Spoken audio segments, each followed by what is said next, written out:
હાલ 31 ડિસેમ્બર આવી રહી છે અને લોકો નવા વર્ષની ઉજવણી કરવા માટે તૈયારીમાં છે, તો બીજી તરફ બુટલેગરોને નવા વર્ષનો રંગ ચઢ્યો હોય અને મહારાષ્ટ્રમાંથી ગુજરાતમાં ઇંગ્લિશ દારૂની હેરાફેરી કરવાની તૈયારી કરવા જોતરાયા છે,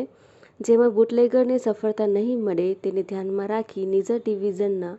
ડીવાયએસપી ઈશ્વર પરમાર દ્વારા 31 ડિસેમ્બર પર તાપી જિલ્લામાં કોઈ અનિચ્છનીય બનાવ ના બને તેના અનુસંધાને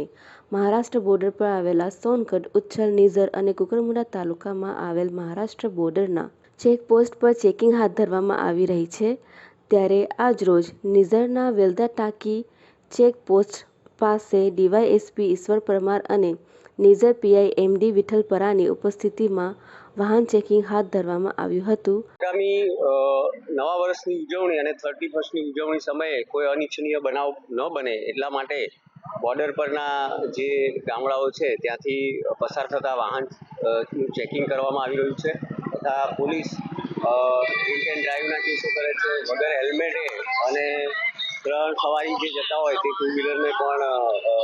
એનું ચેકિંગ અત્યારે હાલ કરવામાં આવી રહ્યું છે. હંસરાજ પાડી સાથે દીપેશ વર્વી, કુકરમુંડા, તાપી.